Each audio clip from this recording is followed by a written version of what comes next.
အားလုံးပဲမင်္ဂလာပါဒီ tutorial 4မှာတော့ comprehension နဲ့ပတ်သက်တဲ့မေးခွန်းပုံစံတွေကိုလေ့လာသွားကြမှာပဲဖြစ်ပါတယ်ဒါဆိုရင်ကြည့်လိုက်ကြရအောင်နော် question 1ထုံးစံအတိုင်းမေးခွန်းကိုအရင်ဆုံးဖတ်ပါမယ် besides Jupiter ကလွဲရင်ပေါ့နော် which of the following other gas planets have ring systems so ဘယ် gas planet တွေမှာ ring system တွေရှိအောင်မလဲတဲ့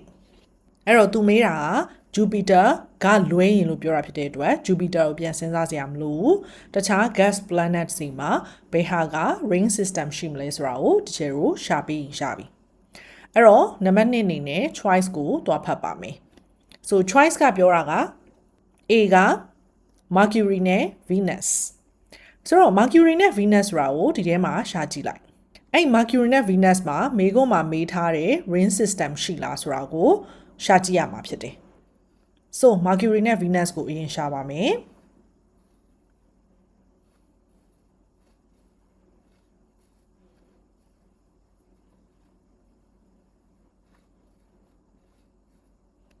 အဲ့တော့တကြောင်ချင်းစီအခုလိုမျိုးပဲ pointer လေးထောက်ပြီးရှာသွားပါဆိုတော့ရှာကြည့်လိုက်တာ Mercury နဲ့ Venus ဆိုတာကိုမတွေ့ပါဘူးဒါကြောင့် A ကမှားပါတယ် B ကိုကြည့်ပေါ့နော် Mars နဲ့ Venus ဒါမဲ့ B မှာနည်းနည်းလေးလူလဲကြရမယ်ဆိုရင်ပေါ့နော် Venus ကအပေါ်မှာရှာတော့လည်းမတွေ့ခဲ့ဘူးဆိုရင်ဒီအောက်မှာ Venus ကလည်းမှားမှာပဲဖြစ်ပါတယ်ဒါကြောင့်တချို့ကထူရီတူတူကြီးVenus ကိုပြန်ရှာနေစရာမလိုတော့ဘူးပေါ့နော်အဲ့ဒါကြောင့် B ကလည်းမှားပါတယ် so C ကိုကြည့်အောင် C ကဘာလဲဆိုတော့ Neptune နဲ့ Mars so အဲ့ဒါရောပါလားရှာကြည့်ပါမယ်အစကနေစပြီးတော့ပြန်ရှာပေါ့နော်မတွေ့ပါဘူးဆိုတော့ Mars ကလည်းမတွေ့ဘူး Neptune လည်းမတွေ့ဘူးဆိုတော့နှစ်ခုလုံးမှားပါတယ်အဲ့တော့အဖြေကနောက်ဆုံး D ပဲကျန်တော့တယ်ဆိုတော့ D ကအဖြေမှန်ဖြစ်မှာပေါ့လေဒါပေမဲ့တမ်းမရွေးသေးပဲနဲ့ရှာကြည့်ပါအောင် Saturn နဲ့ Uranus ဆိုတာများတွေ့သလားပေါ့အဲ့တော့ရှာကြည့်လိုက်တော့ဒီနားမှာတွေ့ပါပြီ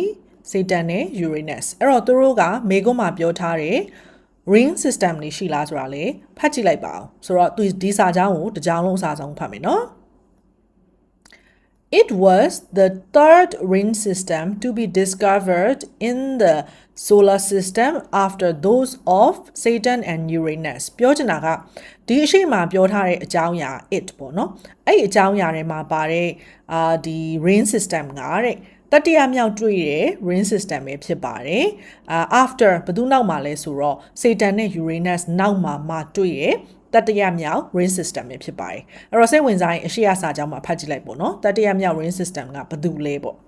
အဲ့တော့ဖတ်ကြည့်လိုက်ရင် the planet Jupiter has a system of rings known as the rings of Jupiter or the Jovian ring systemဆိုတော့ Jupiter က ring system ရှိရဟာဆိုတော့ Jupiter ကဒီ Saturn နဲ့ Uranus ပြီးတော့မှတတိယမြောက်ပေါ်လာတဲ့ ring system လို့ပြောချင်တာဆိုတော့အခုပေးထားတဲ့မေးခွန်းနဲ့လည်းလုံးဝကိုက်သွားတယ်ဆိုတော့အဖြေမှန်သည်ဒီပါဒါဆိုရင်တော့ဒီ number 1 question လေးကိုအားလုံးနားလည်ကြမယ်လို့ယုံကြည်ပါတယ်နောက်ထပ် question မှာပြန်တွေ့ပါမယ်